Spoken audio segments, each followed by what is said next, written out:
In terms of the busway's been going on for 10 years. The GCP have known about this, and they've known that we use this crossing on a daily basis 20 to 30 times. From children, grandchildren, my disabled mother, farm workers, staff, pets, dogs, they use this 20 to 30 today, runners. And the GCP have known this but have never ever come up with any strategy to allow us to continue accessing both sides,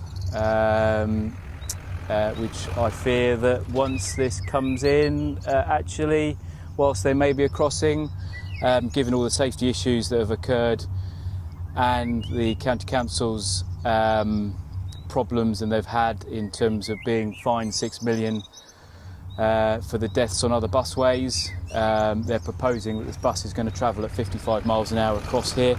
I can't see us being able to freely access the land. Yeah, you can see we farm in a north-south direction. Yep. So everything in terms of consumables, materials, all gets carted from north to south. The farmyard is in the north and the land is in the south. And this busway is going east-west. And this busway is cutting right through the middle.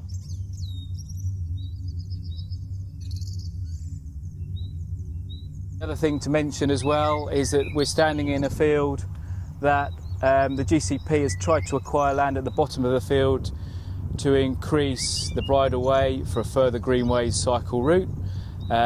They've taken land at the top end of the field for the cycle route that was put in 20 years ago, and now they want to put a cycle route, the third cycle route in the same field, to accommodate the busway works as well. That's three cycle routes, all heading in the same direction. It's not going to, we're not going to have a modal shift of people going onto bicycles out of their cars by this route, because if you're going to cycle, there's already actually two options. So there's not going to be a huge modal shift for the damage that's going to be, and the cost, you know, financial as well as ecological. Two great cycle routes into Cambridge from here. I use them every day. I cycle to work. The issues that we have with them is that Cambridgeshire County Council have failed to properly maintain both routes. Yeah. That's the issue with them. There's nothing wrong with the pathways and nothing wrong with the actual routes that they fall on.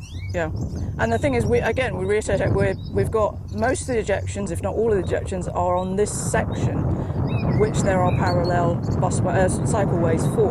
And the Comberton Greenway, you know, it would be good if it extended it to Bourne, but actually we're not contesting the first section of the GCP's route. So if that's satisfactory from a cyclist point of view, fair enough. But absolutely, that's all on road. Yeah. This is the only off-road section. Yeah. But there is a viable, cost-effective alternative that provides the same, if not better, benefits, because of course you'll be able to access the biomedical campus if the busway was to be placed on the road, because you can access the M11. It's the quickest way to the biomedical campus, which, as we know, the largest concentration of life science and innovation in Europe.